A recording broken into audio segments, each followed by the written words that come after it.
Unit 12, Task 5, Danny Morrow, Amy Bucock, Chris Wharton, P5, P6, P7, M5, D2. Right, we'll start off with P5 then, Danny. Explain the barriers to sports participation. Off we go. Cost is a major barrier in sport participation because you need the money to be able to pay for a sport team. Also, you need funds to be able to buy the equipment and to take part in the sport. Also, if you're wanting to go abroad, you need to think about how you're going to if you're going to be financially stable to accommodate. Good. What's your next barrier? Ability. Ability is also a big factor. A player may feel like they are not good enough to succeed in the team that they want to play for, and they won't play because they don't feel good enough. They might feel like the friends are better than them. In circumstances such as this, when a person doubts himself, they are less likely to perform at their best ability. Therefore, they could lose confidence massively. Also, you could be disabled, which might feel that it's hard to take part in sport, and they might struggle to get to where they need to be. Good. Amy Bucock. Time. This is a factor because some people may not have enough time in the day to get involved in sports. This could be due to the priorities of school, work, or any other things which could get in the way of family priorities, such as babysitting. Not having enough, and an example is not having enough time to go to the gym because of having to look after your kids. And then lifestyle can also be a barrier because you might not have a car to help you get from place to place, as it would be a problem if you had places to get to in a small amount of time due to work or training. You may not have the money to play the sport, such as paying for travel or the equipment. Also, the athlete may be so busy to where they can't even attend training lessons, which means spending less time socialising with their teammates, missing the chance to improve their performance, and they aren't attending training lessons. An example of the lifestyle would be smoking or drinking. Good. Is that, you said 2, aren't you? Right, yeah. Chris? Did fitness. It's a huge part of sport. Injuries could affect performances, and it means that a person might be unable to play for a long period of time. It means that they're unable to train, therefore it will affect their fitness levels, as well as affecting the personality, the ability to train, keep fit, and also mentally. So example, Johnny Wilkinson, if he's out for a long period of time, he might lose his fitness. It'll take a while for it to get back. So 3 weeks. So if you don't train for 3 weeks, then it'll start to decrease quickly and stuff. Second one, medical conditions. Medical conditions is one of the most important barriers. Sort of one of the things that you can't change. There are also some serious medical conditions which prevent someone from competing altogether. So if it's controlled properly, example with someone with asthma, can be controlled by taking that inhaler and stuff like that. So another example is Fabrice Mwamba, who had a cardiac arrest in the middle of a football game, and it resulted in giving up on football. Good. Right, we'll move on to P6 then. Explain 3 cultural influences on sports participation. Off we go, Danny. I'm doing age. Some people may think that they are too old to get involved with the sport. They may think that the best is behind them. As a result, they might not want to play sport. This also be because they might not have any friends to get involved with that want to play sport, or maybe that they have been told that they are too old to play. This can have a huge effect because it means that they will not want to participate in sport or feel that they can't because of what people say. Can you think of any examples? Don't have to be a specific person, but an example. We'll say if you're 60, right, and obviously there's not that much opportunity to participate in sport. So what sort of things might you be able to get involved in? There's sessions at leisure centre and stuff like that. Right, good. Amy? Gender. Female sports aren't as recognised compared to males playing, as females playing sport aren't as televised on TV. Although there has been a lot of change, as many people still think football is still a male-dominated sport. There are some clubs who do not let females join membership. And then, for example, female rugby teams aren't shown on TV.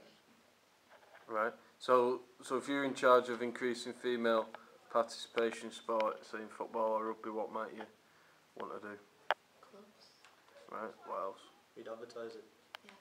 Yeah. Oh yeah, advertise it to make. So if there are like girls who do want to join, Yeah. and confused where to go, and if they saw the advertisement, they're like, oh yeah, I can join. How do you think it might help if it was on television? It'd be shown more. It'd be shown all over. So do you think you'd be more likely to do it, or? Yeah, probably. Right. Why is that then? Because more people would know that more people would know that girls can play, and that the girls know that they can go. They attract more women to like think, oh, I want to be like them sort of thing. Yeah. Right. Good sort of role models or people Yeah, to look up to. and if they saw the adverts of girls playing with black, oh yes, if they can do it, I wouldn't be able to do it as well. Right. Good. Chris Wharton. Socio-economic class. It's like upper class people tend to participate in the like classier sports, like water polo, golf, F1 and stuff like that. It's because upper class athletes like have the money to spend on the equipment that's needed and stuff. Yep. However, just because they have the money doesn't make them good at the sports. They also need the ability. So an example of this, Jensen Button, he was born into a wealthy upper class family, and therefore like his parents could afford to move up the levels in F1. So yeah. So what's a typical sport, say, for working class?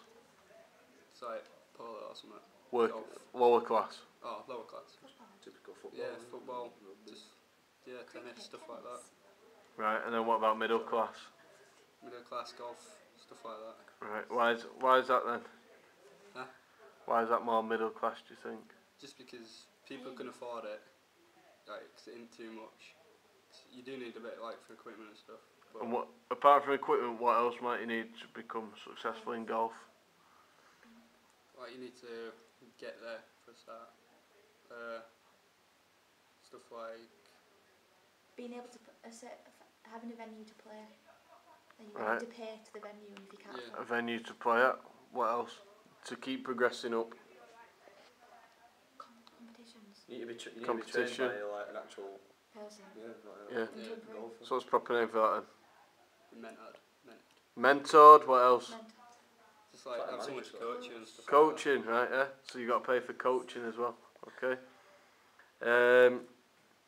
So if you're in charge of, say you've got a lad from a lower class background, he wants to get involved in golf, he's 14, he can't afford to get to a facility, what might you introduce for him?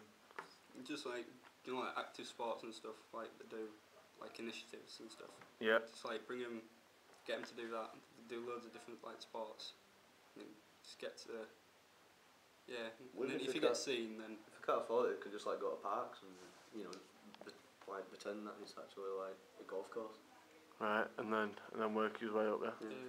Right, okay. P7 then, Chris, we'll go back to you. Describe 3 strategies or initiatives which relate to sports participation. First strategy. I did TASS, which is Talent School Scholarship program. Yeah. It's a government funded scholarship program for higher education, college and school students for any ethnicity. It's good for students because it's free. You get paid to do it in some cases, which means that anyone from any culture, background, socio-economic class can take part in it. Like other ones, older people will not be able to get involved. This is because not being specifically targeted. Good. The initiative tells about young athletes that are involved in the scheme towards the top governing bodies, so that I can take a look at them and get them to get better in them certain sports. So they've got where is it? All the Winter Olympics kind of stuff. They go through there, basketball and stuff. So Lizzie Arnold's winning the Basketball, a winter sport. Gold. Yeah, no, but Like A win- skiing You know what I and mean. stuff like that. yeah. Go skiing, on, go on, bobsleighing, go on. stuff Tell like me what you mean, right? Skiing and bobsleighing, not basketball. that. Yeah. So Lizzie Arnold, yeah. Winning the Olympic gold in Sochi, 2014. The downside to the initiative is it's only for the top athletes. So like they have to have the ability and be spotted. So like if you miss the one opportunity, say if they come for a day and you're not there, then you've missed your chance basically. Right, good. Next one. Girls First, which is a non-profitable organisation that helps. Which means that no males can participate. It's free for any females to get involved with. It's just basically a sports camp where girls can just take part in any sports from the ages of 6 to 12. The only bad thing about this is that you're only allowed to take part in this programme if you're actually from New Orleans in America, which is where the organisation came from.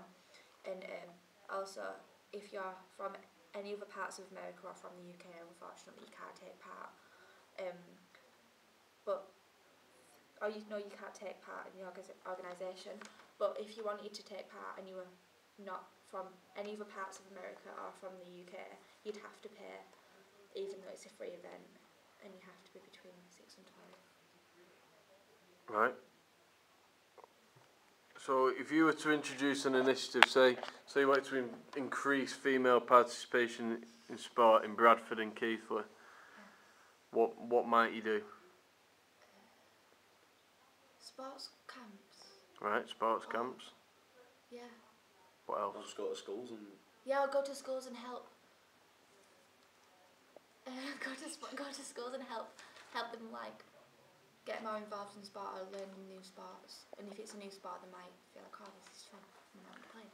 What else could you do linking it into role models? Well, if they see someone playing it, they might think, oh, I want to be like them. Right. To see other female athletes and just think, Oh, yeah. I might want... You just say I'd like like to they're do it. doing well, so So you could maybe get them in to talk to them as well, yeah? Like bring them into schools and... Bring them to school as well, okay? Right, Danny?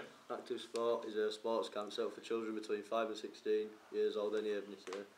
What's it called? Active Sport. Right, yeah. This is good for young athletes, but doesn't help the older people get involved to keep fit. Although it is good because anyone from any cultural background can gain more knowledge of sports. It aims to inspire young people and get involved with sport, mainly football and cricket. They run academies for children run by professional athletes such as Freddie Flintoff in the Andrew Flintoff Cricket Academy. They have more than 200 weeks of sports activities all around the country. This is good for people who don't have much time off. And it wouldn't be too far away where they lived. The downside to this is the cost, because it varies from £75 to £200 per week in a 5-day programme.